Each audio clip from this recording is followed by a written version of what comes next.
Argumentación jurídica.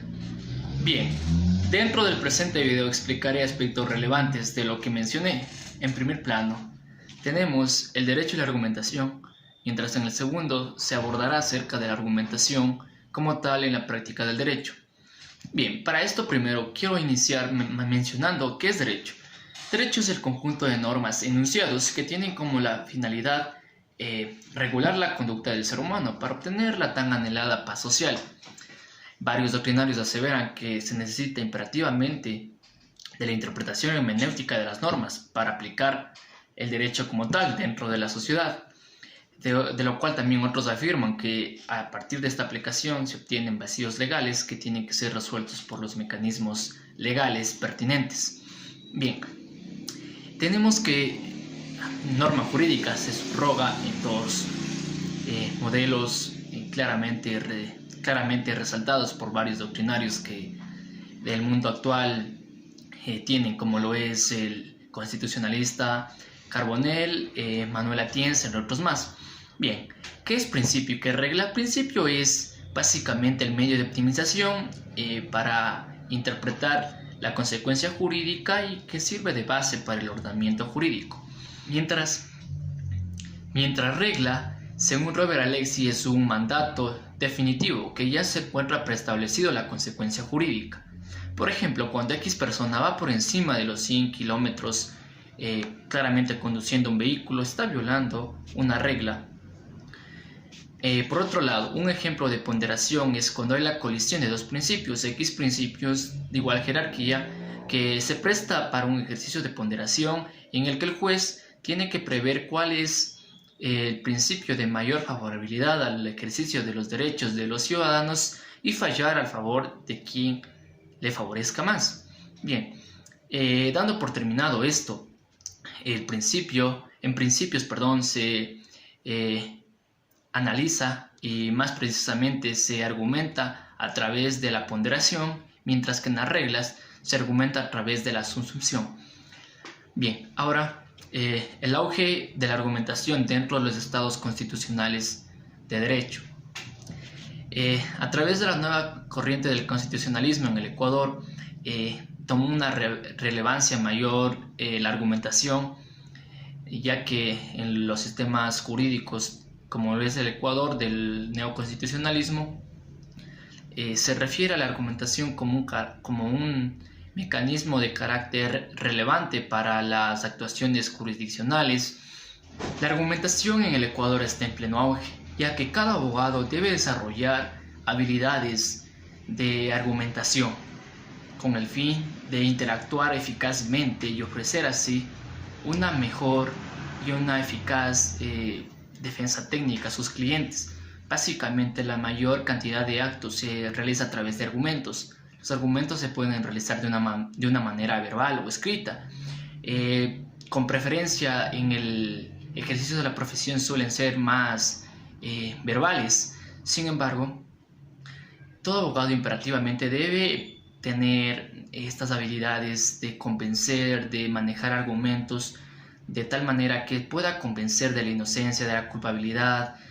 Por último, lógicamente el abogado no es el sujeto letrado que debe conocer necesariamente todas las normas jurídicas, sin embargo sí debe conocer principios, también debe desarrollar capacidades de argumentación con el fin de expresar todos los argumentos para así demostrar determinados hechos, aseverar tales circunstancias y exponer de tal manera que en la sala de audiencias se tenga la certeza de los hechos mediante la argumentación eficaz.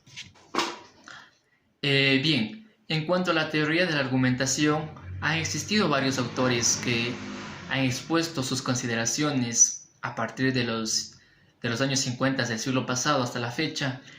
Algunos autores reconocidos como Pellerman, McCormick, Tolmi, el mismo Robert Alexis, en definitiva, varios autores que han contribuido sí a las consideraciones y a varios aspectos de la argumentación. Bien, para lo cual únicamente citaré y utilizaré el modelo de Tolmi.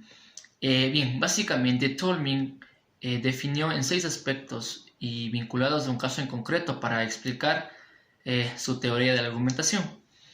Dentro de lo cual yo también voy a citar a este autor y sus 6 aspectos vinculados al delito de estafa. Bien, como primer punto tenemos la aserción.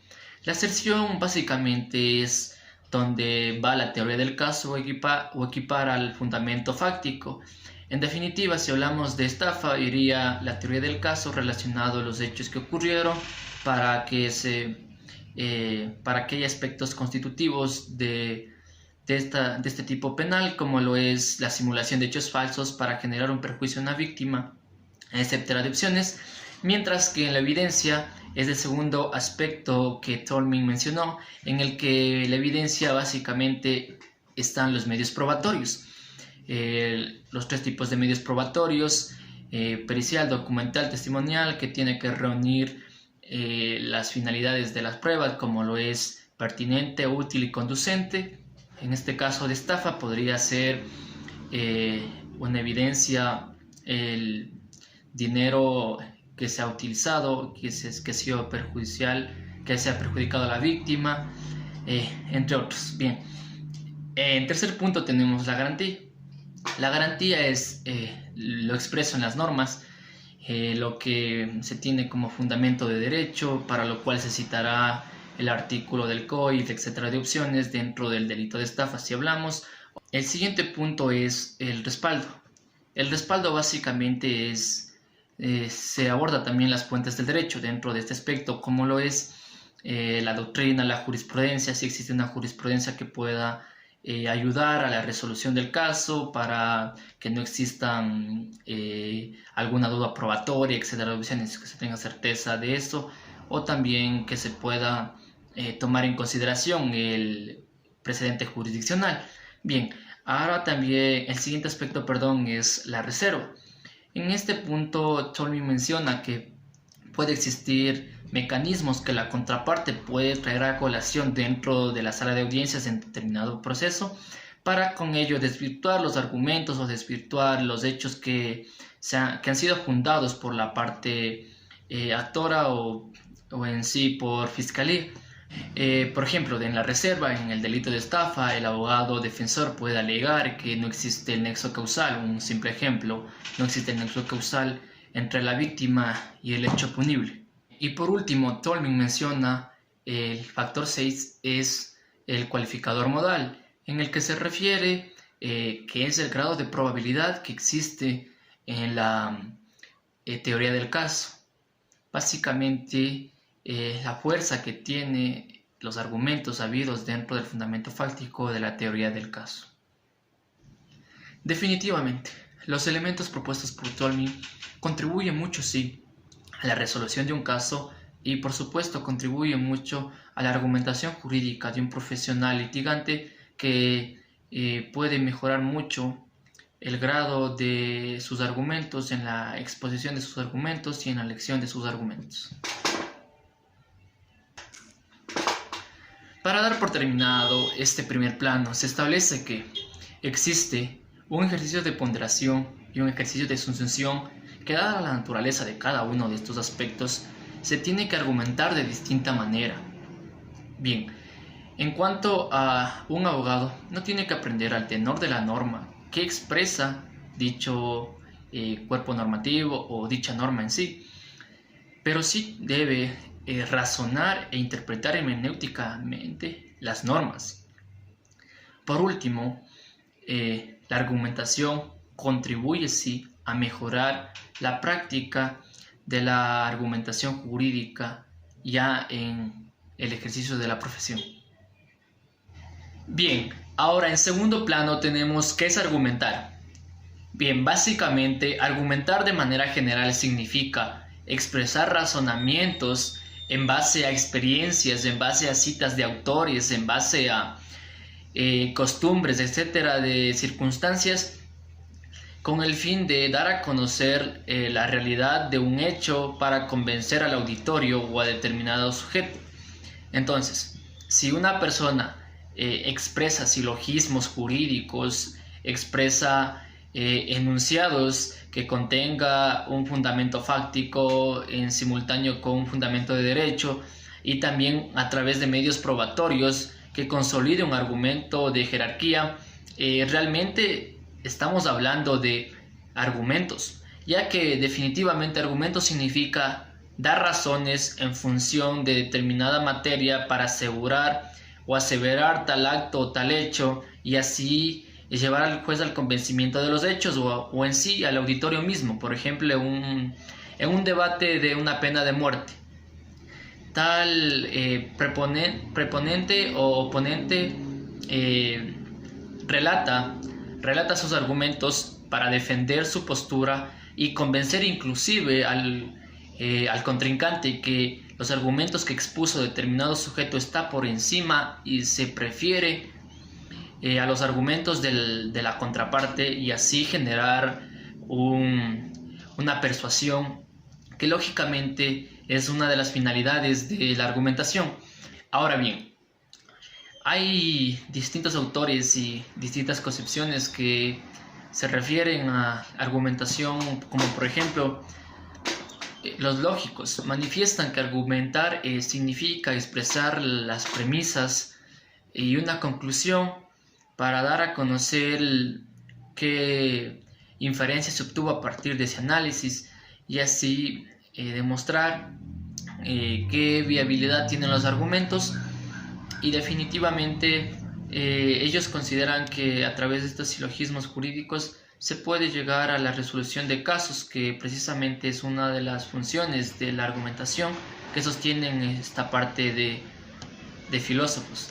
Bien, ahora en cuanto a la lógica en relación a la argumentación, hay que mencionar que la lógica no es parte de la argumentación, pero sí la argumentación es parte de la lógica. Ahora bien, la lógica jurídica, cuando se expresa una premisa mayor, una premisa menor y la conclusión, se obtiene un silogismo jurídico mediante el cual se puede obtener también un argumento deductivo para que los jueces motiven en sus sentencias. Es lo más común y regular que se ve. Sin embargo, a partir de estos silogismos jurídicos, el abogado litigante también puede argumentar a través de esto y sostener tal comisión de delito, etcétera, de circunstancias. Bien, argumentar y decidir. En este aspecto es importante mencionar la elección de argumentos. Es un estudio aparte, sin embargo, de manera rápida mencionaré que la elección de argumentos tiene que ver realmente con la pertinencia del caso en concreto a relatar los argumentos que se va a persuadir, ¿no?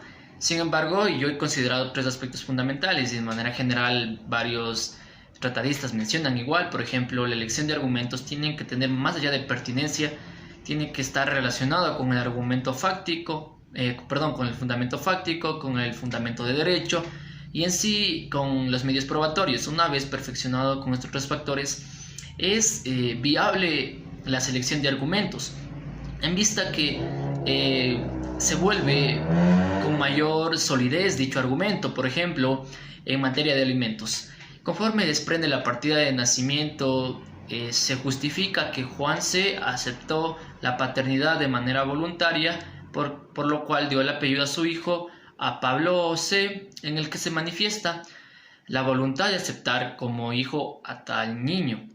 En consecuencia, la Corte Nacional de Justicia también se pronunció al respecto, diciendo que una vez perfeccionado, el reconocimiento voluntario es de carácter irrevocable. Bien, en ese pequeño y corto ejemplo se manifiesta factores importantes para construir un argumento realmente de solidez. Sin embargo, hay otros tratadistas que manifiestan que la elección de argumentos tiene que ser en base a premisas, etcétera, de opciones que tienen claramente su estructura a seguir. Ahora bien, para decidir qué argumentos relatar en una sala de audiencias es importante la pertinencia del mismo. Ya con los factores antes mencionados se tiene que vincular a criterios estrictamente objetivos, es decir, excluir criterios subjetivos que nada tienen que influir o nada tiene que ver con la argumentación en sí para persuadir. Hay que mencionar también que la argumentación se vincula mucho a la retórica. Ahora bien, La retórica va de la mano para convencer al auditorio, para la aceptabilidad del juez en determinados actos, va de la mano la retórica. La retórica es aquella ciencia que contribuye a la construcción de argumentos para establecer la verdad, pero dentro de lo cual excluye la lógica, en vista que la retórica tiene como su finalidad persuadir, dentro de lo cual también puede incluir falacias, que a posteriori se explicará. Sin embargo, puede incluir falacias y otros aspectos que pueden llevar al convencimiento. Sin embargo, la lógica no entra dentro de estos aspectos. Por eso es que varios doctrinarios aseveran que la retórica es ajena a la lógica formal. Me refiero, de lo cual la retórica netamente ayuda sí en mucho y se vincula bastante a la argumentación, pero hay que también entender que esa finalidad, tal cual es, contribuye también a factores negativos que hay que identificarlos y evitarlos, como es las falacias. Bien, ahora en cuanto a las falacias, realmente las falacias argumentativas es una forma de engaño y realmente es un argumento que parece ser correcto y válido, sin embargo no lo es. ¿En vista de qué? De que incurre en aspectos irrelevantes, una serie de incongruencias. Por ejemplo, un sano ejemplo de la vida social, falacias de generalización. Se obtiene una conclusión a partir de un análisis de un mínimo de personas dentro de todo un conjunto, para lo cual el autor generaliza que tales hechos corresponde a todo ese conjunto solo con el análisis de uno o dos inclusive, de lo cual es una falacia que realmente no demuestra una veracidad de los hechos. Por otra parte también hay muchas personas que suelen decir me curé del cáncer gracias a que recé mucho y que Dios me ayudó, y que realmente eso fue lo que ayudó a que esta persona se sane de determinada enfermedad. Sin embargo, esto también es una falacia de causa falsa, ya que no es la realidad de lo que puede ocurrir dentro de ese determinado acto. Bien, en definitiva, existe un sinnúmero de falacias, así como las que mencioné. Hay muchas falacias, en lo cual yo considero que es importante que todo profesional litigante y en general todo profesional del derecho, juristas, etc., deben conocer por dos principales factores. En primer plano, evitar su uso, y en segundo plano, identificarlas y refutar en la sala de audiencias para dar a conocer al juzgador que ha incurrido en una falacia y que carece de eficacia jurídica. Bien, en cuanto a estas falacias, no es importante identificarlas. Una vez identificarlas, desvirtuar el argumento de tal persona, de tal contrincante, para así demostrar que el argumento expuesto por el que está desvirtuando dicho argumento es el correcto, es el adecuado. De ello también hay que tener en cuenta que por lo general cuando se expone un argumento, hay otra persona que va a refutar o va a escuchar ese argumento, que está listo para contraargumentar. El contrincante, me refiero a que esté listo para refutar los argumentos de la otra parte o de su contraparte que está exponiendo, para que se confirme o para que se evidencie que tal argumento está vinculándose a falacias, contiene irregularidades, etcétera, de opciones, ya que es muy común en la práctica encontrarse con muchas falacias. Esto es muy habitual encontrarlos, así que es importante, considero yo, identificarlas y lógicamente refutarlas. Bien, entonces siempre hay que tener en cuenta que hay que construir argumentos verificables, sistemáticos, comprobables también, comprobables a través de los medios probatorios, para que así dicho argumento no sea refutado y lógicamente por eso no se pueda perder un juicio. Ahora bien, una vez que se construya buenos argumentos y que se lo exponga en demandas, etcétera, de opciones, también se vaya a relatar estos argumentos en la sala de audiencias, La única finalidad es convencer al juez que tal abogado tiene la veracidad de los hechos y que en él recae la verdad de las circunstancias para que el juez tenga el pleno convencimiento de los actos y dicte un fallo a favor de esta persona o de ese abogado. Eso es la finalidad más común. Ahora, la argumentación siempre en materia jurídica, en un caso en concreto, por ejemplo, se necesita argumentar lo que ocurrió realmente, esto en lo que tiene que ver con los hechos. Se tiene que fundamentar en razón también del fundamento de derecho, lógicamente de las pruebas que se tienen. Se tiene que consolidar todo este conjunto y eso exponer en audiencia al juzgador para que él conozca qué ocurrió, cómo se ocurrió y todas las generalidades que se exponen en las audiencias. Entonces, ahí el abogado litigante está argumentando jurídicamente. Jurídicamente argumenta lo relacionado al caso, lo relacionado del caso a la norma y lo del caso en base a las pruebas. Definitivamente, esa es la argumentación jurídica que se da en la audiencia. Ahora bien, esto desemboca en dos factores importantes. Esto tiene la finalidad de convencer primeramente y desemboca en los dos factores importantes, que es la duda la duda razonable o el convencimiento de los hechos. Realmente con la argumentación del abogado litigante se llega bien a la certeza de los hechos o a una duda razonable, pero una duda razonable que considere el juzgador viable y no una considerada no vinculante al caso en concreto, porque dudas se puede tener, cualquier persona puede tener dudas y ello no constituye una duda razonable, sino es una duda razonable en base a los medios de prueba, en base a los otros dos aspectos que he mencionado. Bien, por otro lado, cuando se tiene un convencimiento de los hechos, ya se plasma en una sentencia condenatoria, por ejemplo, la sanción que se va a dar a tal sujeto acusado, etcétera, de opciones. En definitiva, son dos factores que desemboca la argumentación, en la duda probatoria o a su vez en la certeza de los hechos. Un factor que quiero traer a colación para un análisis es lo siguiente: cuando se haga ya la elección, construcción y se tenga una habilidad de argumentos, no significa que necesariamente ya esté ganado el juicio o que el juez vaya a fallar a favor de determinado abogado, ya que en América Latina y en Ecuador no es la excepción. Hay un sinnúmero de factores, por ejemplo la corrupción. Otro de esos factores es que muchas de las veces depende del juez quien vaya a abocar conocimiento, ya que no se sabe en qué operador de justicia recaerá la causa. Además de ello, puede recaer un juez que tenga otro tipo de ideas, que le dé otra interpretación a la ley y no acorde a la que ella expresa. Puede caer en tal juez que no esté de acuerdo con lo que relaten los argumentos y tenga otras consideraciones, de lo cual no contribuiría mucho tampoco a que el juez precisamente falle a favor de determinado abogado y por supuesto de determinada parte procesal.